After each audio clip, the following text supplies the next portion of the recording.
Hi everyone, welcome to our webinar, A Day in the Life of a Salesforce Supermum. Great to have you all online. I'm delighted to have Deborah Nevin here with us today, who's one of our mums that took part in the course. We're going to be talking to her about her experience, about what she did before choosing to do the Salesforce Supermums course, why did she decide to retrain, and kind of what she's doing now, just so you kind of get a flavour and a bit of experience about, you know, what different people's journeys are, because everybody out of the 115 odd trainees that have done the programme, they've all come from very different backgrounds, all had very different motivations, are all actually doing very different roles now. There's such diversity out there that we set up these webinars just to kind of give you a flavour of, you know, is this a path that would suit me? You know, does Deborah's background and experience resonate with you, or is it something that you're interested in? And just kind of give that bit of inspiration, because I think that's one of the things when people say, well, career in Salesforce, what is it? It could be loads of things. Like there's lots of different ways you could go, lots of different routes you could take, and it does really depend on who you are as a person, your background, your expertise and your interests, and really then sort of starting to forge a path in the way that works for you. So I'm not going to talk for too long. I'm going to hand over now and sort of interview Deborah a little bit, so we can talk a little bit about her. So Deborah, tell me a little bit about, you know, your professional background, what you did before you even thought about doing the Supermums course and learning more about Salesforce. Right, well, way back when my sort of career developed from working accountants to working for software companies, and I did sort of analyst developer roles, programmer roles, software support. And before I had my daughter, I'd had 10 years experience with Donor Strategy, which is a software for charities. So I've been working with charities for 10 years. So when I had her, I decided to go off and work part-time. And I got a job as a fundraiser for a local charity. And having done that for a few years, when she started school, I decided, well, perhaps I wanted to sort of do something a little bit different. And it wasn't really a conscious thing. I used to get the Economic Change newsletter. And on one of those newsletters, it talked about the Supermums course. And I thought, well, that looks a bit interesting.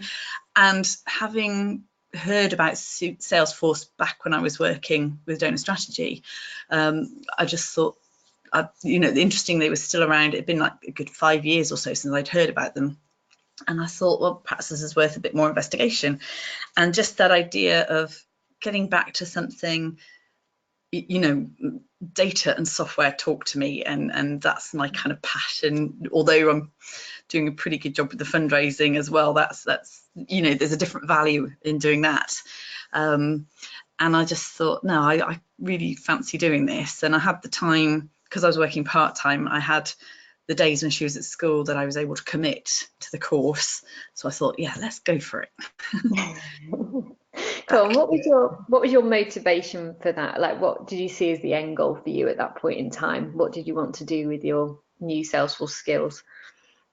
Part of it was, I think, I'm trying to remember, 2017. I'd been fundraiser for nearly 5 years, and being with a small charity, it was getting a bit same old, you know. And I thought I need a fresh challenge.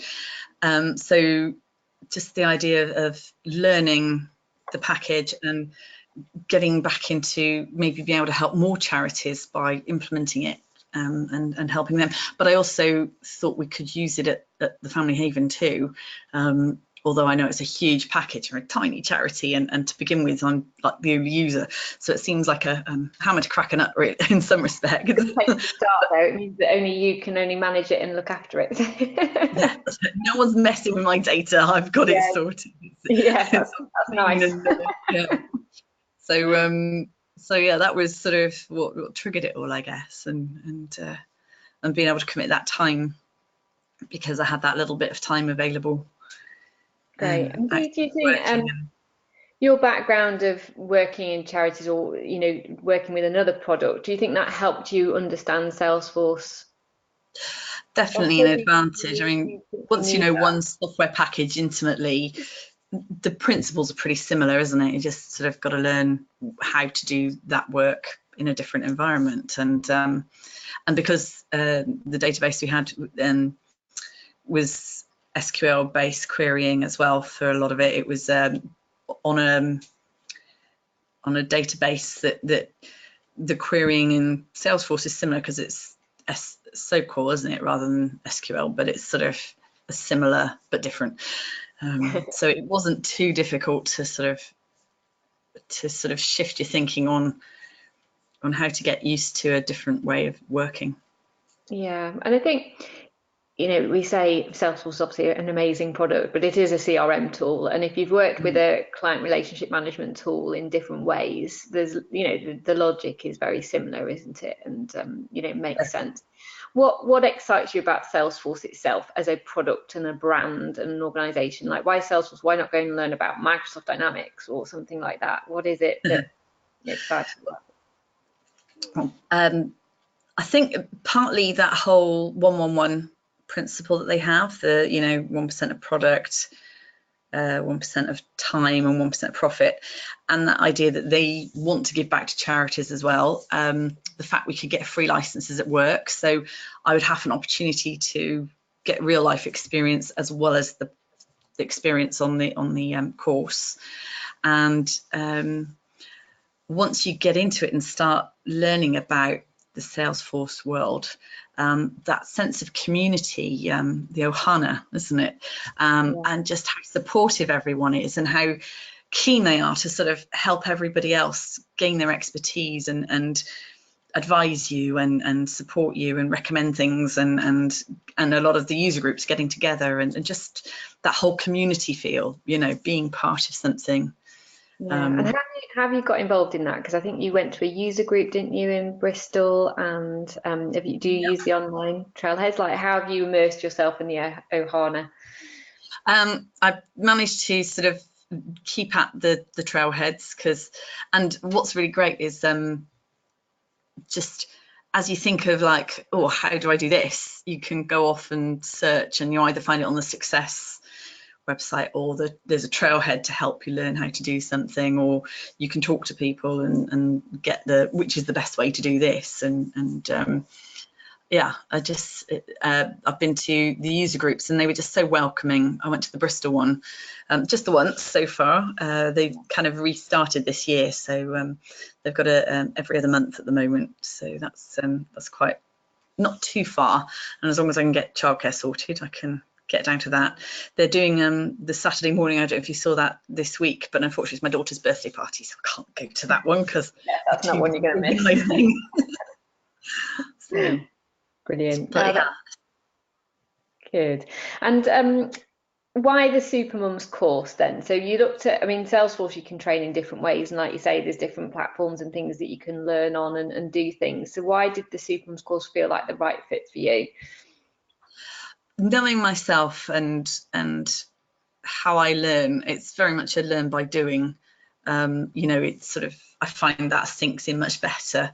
So the idea that you do the trailheads before a session, then you have the webinar to support that, and then your homework is also supporting that, and then ultimately you'll have the opportunity of a live project to give you real experience, to get you sort of CV worthy reference material too, but just being part of a group and community and that encouragement to keep going, because if I'd have been doing it myself, having that discipline, to commit your time and to not say, oh well, this has happened this week so I can't do that, and and whereas you've got a time slot for your webinar and you need to be prepped for the webinar, so it's sort of just, I found that a lot easier, having that external forces to sort of keep me on track.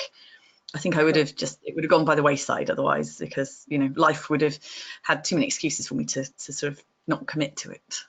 Yeah, and work experience has the next level with that, really, doesn't it? So starting to get your hands dirty and using it, particularly on the work experience project, because you've got, that's your first real client, really. So how did you find the work experience?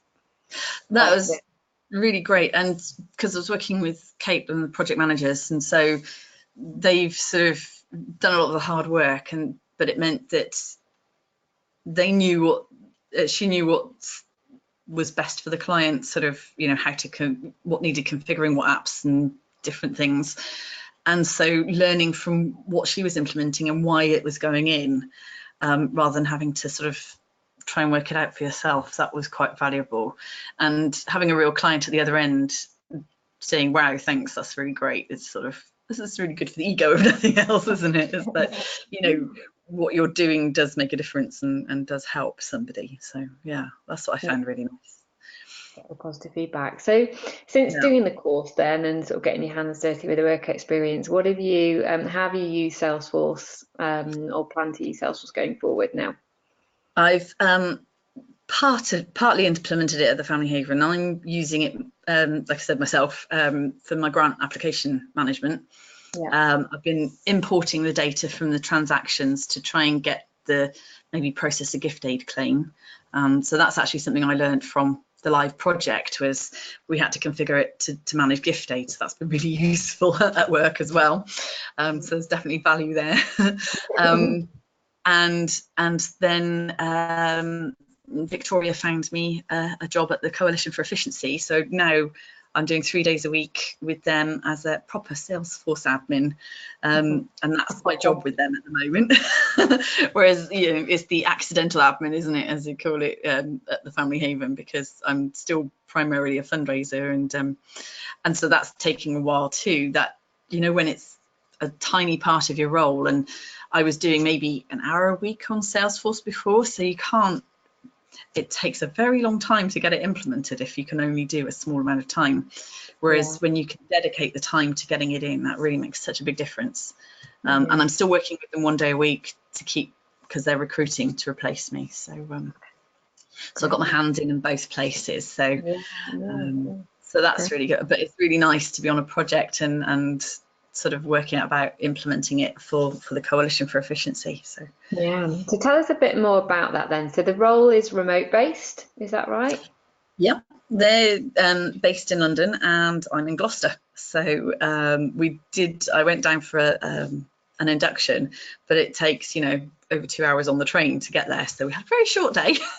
And so luckily the work I need to do, we can do remotely. So I am working 3 days a week from home remotely, and we do sort of web phone calls and web sort of, so we can see each other occasionally, because that kind of, at the moment, I've got the 2 jobs. So I've got a day a week in the office at the Family Haven, so I still see people and talk to people. So I'm not sure how we'll go long term for working from home all the time. That's quite a different shift, you know. But I'm enjoying it so far. It's really, really good, and it's working really well. Great. And what will their Salesforce, how will you be building out their system? What will their system do for you? It'll do for them, sorry, around well, what they do is they recruit volunteers to work with charities for their Measuring the Good project, which is helping charities to measure their impact. And so we have to process, you know, take an application from receipt all through the interview process to say, are they a suitable volunteer, and then accept them. And so working out which is the best process to use. So I'm using Leads at the moment and working through that, so getting to know that really well. And the same with the organisation. They apply, a charity applies to have support, and that goes through a whole process. So again, we're turning that to a lead, and then so I'm still, what's this, week 3? So we're getting through that, and then my ultimate goal is to help them then manage the matching process. So they match volunteers to organisations, and then to go through their programme of the steps that they go through to sort of to support the charity, to see what they're doing, assess what they do already, and then to advise them on tools and things they could be doing to help them measure what they're doing, because there's a lot of small charities. They work mostly with small charities, and you know, you get to a certain point when sort of experience from working in a small charity that you know you wouldn't apply for funding, but what you do is not quantitative, it's all qualitative, and so being able to identify and to describe what you do can be really tricky. So having experts who've got the tools that can help you do that just can help to gain funding and to prove in the monitoring reports as well what you're doing, because that's really valuable. So and having, when I was at the Family Haven, we actually went through the program too, so I'd heard about them from there, so that helped too, so having experience of the organisation. So yeah. Oh, I know, it's really exciting. It's amazing. So congratulations on your job. It's brilliant, and it's really interesting how it goes full circle, isn't it? That you knew about this organisation through the charity you work at now, and then through our recruitment arm that approached us to hire somebody. And I think it really works well for charities to sometimes have like somebody like yourself 3 days a week to work with you as a contract type relationship rather than pay a consultancy fees where the fees are much greater and they can't get as much they can't get as much hands-on help that they sometimes need. So seeing their Salesforce come to life with their volunteer matching and everything like that will be great, and it's a brilliant project for you to kind of get your hands into at this point as well. And what we're doing is that as well. The last couple of days is we're doing a web sort of Zoom we use for the web meetings, and then I do a bit of a demo of this is where I've got to so far, and we can thrash out the path and things that go wrong as and when, so you're not, it's sort of very prototyping sort of almost method of doing it. So yeah, it's quite a good experience. Brilliant. Completely revamping their processes as well. And I think when you're a small team, they need that, don't they? They kind of need to embrace tech, but as they have somebody there to help them and sort of really make it happen. So yeah, looking forward to hearing that whole story and seeing everything in place as you go through. So going back to sort of my list of questions here, what guidance would you give others who are considering a career in Salesforce, for anybody listening? And I can have, if they've got any questions, then please start putting them in the question box and I can put those to Deborah or myself as well. So yeah, what guidance would you give? I think it's about making sure, putting the time into it. Definitely, it's sort of worth committing some time. Find out and research, isn't it? So get onto places like Trailhead and things, but don't get too deep too early as well. It's sort of, don't get put off by the fact it's a huge system, and it's looking at, there's so much information out there, and like the Supermums group on Facebook is great for posting questions and getting lots of advice, because there's some great contacts on there, as well as all the Salesforce as well.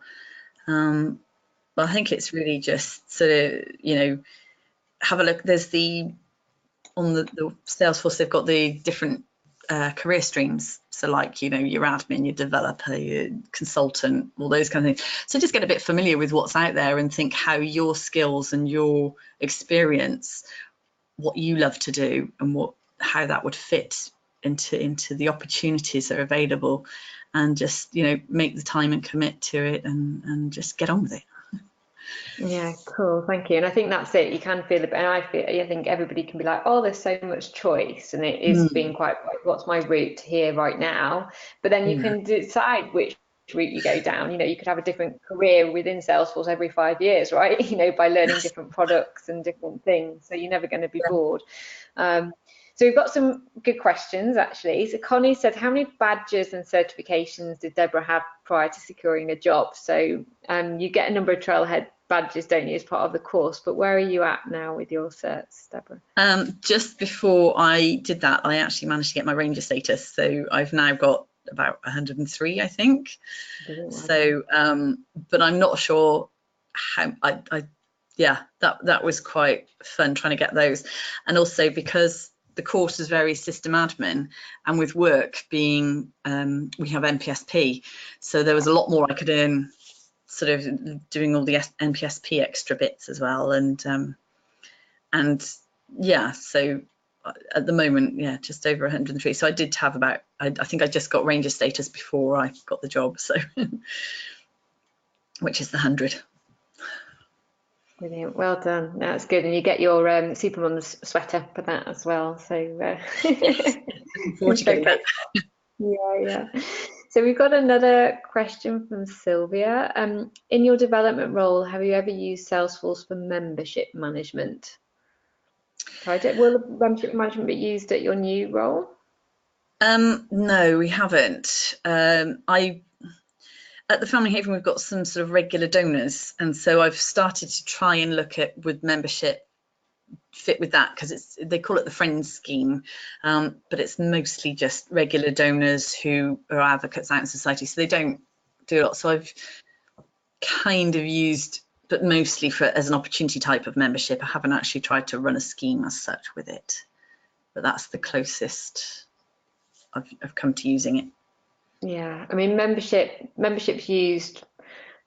Salesforce can definitely be used for membership, can't it? I mean, we use it a lot for, in my role as a consultant with charities, we use it for membership management for charities that have members who are individuals or organisations. So you can use the Sales Cloud or the MPSP kind of opportunities. You know, the objects and the products are there that you can manipulate for membership management.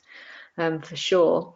We've got another question here. So, Miura, how did you find bridging the gap, if there was a gap, between the course and application and after the work placement was completed?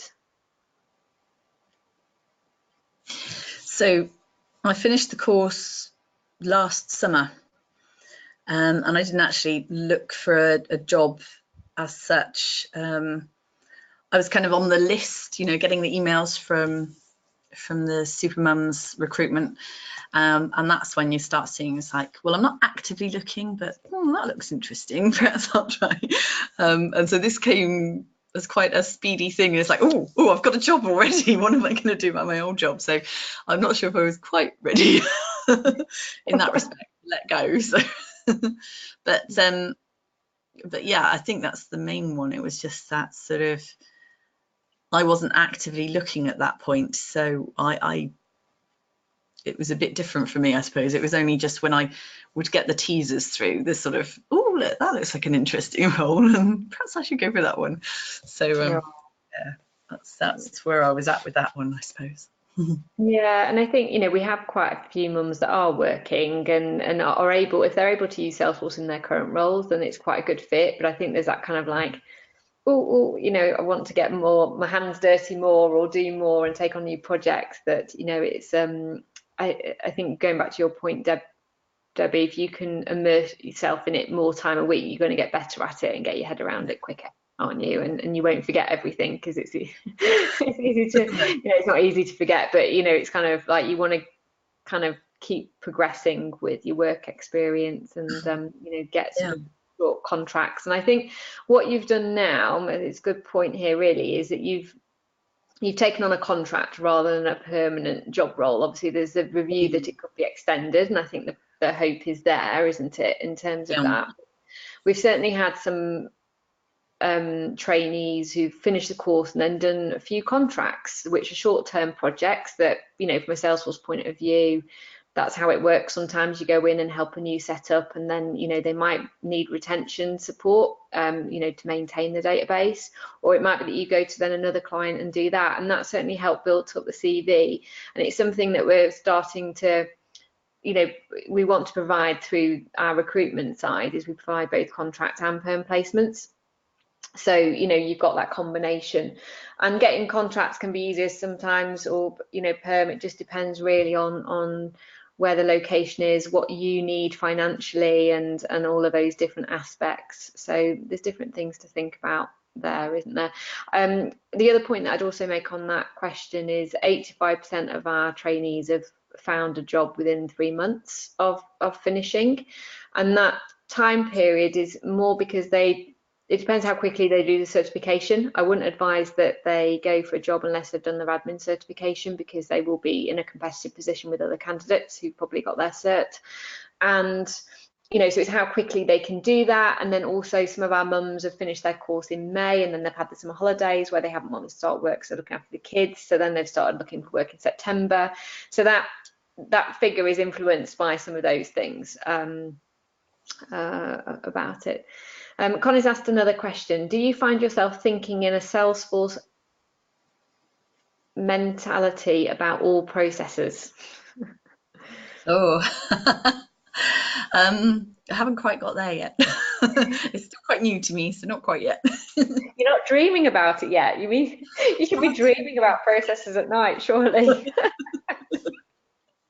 Not yet. Yeah. Not quite yet, no. Cool. I think when you get your head into design, it can sort of, Mm, you kind of, when you're trying, it's a problem solving type thing.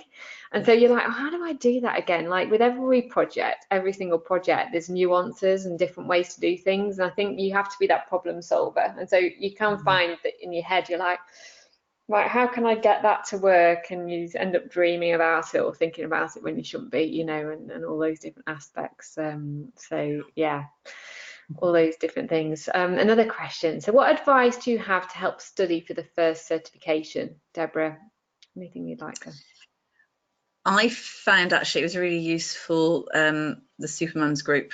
We did the check-in course that Deborah ran, and lots of people had different advice, and she'd gone through the different, doing the mock exam thing. There was the Salesforce one, but there was also, what am I thinking, Focus on Force. That was a really good one and doing a lot of that self-study. But you cover so much on the Supermums course that it was just reinforcing a lot of that and reminding, because of course I started November, finished in May. So some of the things by the time you get to May are like, oh, November was a long time ago when I was doing that.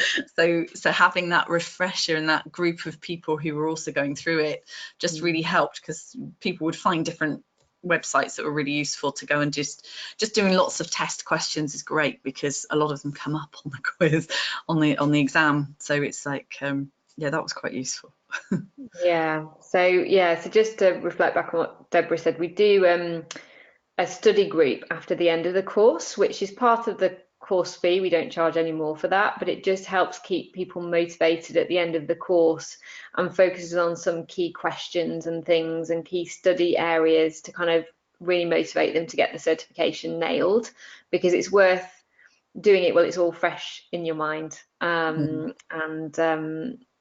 And sort of that aspect. And going to a question here, Manali asked about how much time it takes to finish the admin course. So the course is 6 months, start to finish. You have school holidays and things in between that. It's 20 weeks in total over a 26-week period, I would say. So we talked about there is you'll start curriculum and be working through it. The work experience you do then refreshes a lot of what you've learned on the course, because then you're then tasked with putting a lot of those competencies into place and having to remember, like, oh, how do I do leads again, or all these different bits. And then when you do the study group at the end after the course, you kind of then get you get more insight into, okay, well, this is just refreshing these things, but it's about how to answer the questions, isn't it, Debbie? Because Salesforce have a very specific way of asking questions, and we've all, it's not always straightforward, is it? So how did you find the exam overall? Did it tally with? Did you find the questions a little bit tricky, or? No, it wasn't too bad, because we'd done so much prep, I think, with the admin group, and because I'd done the paid for mock exam, and then lots of questions on Focus and Force. So I'd had lots of exposure to the way they were questioning. So it was a bit easier to kind of spot things that, not quite trick questions, but the way they ask the question it's easy to misunderstand. But not many of them were like that, but there's the odd few that you're just like, hang on a minute, they mean this, not that kind of thing. And because of course it's an American company as well, isn't it? So some of the way we think about things, it's sort of, it really pays to have done all your homework first to know, to be in the right mindset for understanding the questions. So there is like sort of specific areas that you need to think about and do. Another question is focused on around somebody is sort of self-studying on Trailhead at the moment. How important do you think, Deborah, work experience was to the whole package of self-study before getting feeling confident to get a job, and sort of getting that hands-on work with a mentor as well? I think it is quite valuable, that sort of, just because you've also got, it depends what kind of job you're going into, perhaps, but just having that support and that sort of, that you're part of a team implementing this. So having the advice and the support of people who know what they're doing, and have done it several times before, having that confidence, that just helped to sort of, it's more of just, yeah, having the confidence that you do know what you're doing, and that was it, I think. Yeah, I think it's somebody holding your hand and knowing that you're doing it right for the first time. Sort of, just making it You're not up. going to break the system and delete all their data. Yeah, exactly. And I think it also, when you're going to job interviews, if you've got somebody who can verify and give you a reference for your work, and is more experienced as well, that's always the candidate short market. So there's loads of jobs, again, that's available, but it's still quite competitive, in a candidate market. So you're gonna, when you go for job interviews, you're gonna be up against other people who've got work experience, who've got, references, who've got different things. And I do know that if people don't get any work experience with support references, they will struggle to get through the first interviews and things. So I think that's why we really wanted to offer work experience as part of the course, to kind of give people that foot in the door. But that's why also where short-term contracts are quite good as well, like doing short-term quick win projects where you can be part of a team can be useful. I think Deborah's background, in working in a software company where you've got business analysis experience and things like that, where you've been used to sort of helping clients implement products, you do have that added value, I think, as part of your CV. Yeah. And it's something that we've recommended to other trainees, depending on what role they want to go into and whether they're going to work as a sole admin or whether they're going to work as a team, is you might want to consider business analysis training and project management training as you sort of move through your career, to kind of build on your skill set, because a Salesforce admin gives you Salesforce, how to build a Salesforce product, but it doesn't necessarily teach you how to do design workshop with a client and learn all those bits and bobs. So we are going to be launching a consultancy course, which will support some of those additional skill sets as we go forward, and sort of develop those out. So I've got some more questions. I'm conscious we're a little bit over time. One more thing with that as well is, when you're learning, you learn the theory of how something works. So it's really good to have that practical application to help you understand better, what it's like in real life versus what it theoretically is like. And that will come across in interview too, when you're talking about what you're doing and how to do things. And sorry. Yeah, that makes sense. Yeah, no, absolutely. So somebody's asked about us placing, how difficult, so have graduates who've been in other countries got jobs? Yes, they have. They've found jobs quite often through their own networks and Ohana groups out there as well. So 3 of our trainees in Spain have all got jobs in Spain. A lady in Germany's got a job in Germany. A lady was in Dubai, but she's actually just moving back to the UK, so she's looking for a job over here at the moment. So it depends. There's Salesforce communities all over the world. We can't guarantee you get a new job, but obviously through our recruitment arm, we will try and support all of our trainees into roles where we can. But also we encourage you to go out to that marketplace and sort of find out about roles and network and things like that.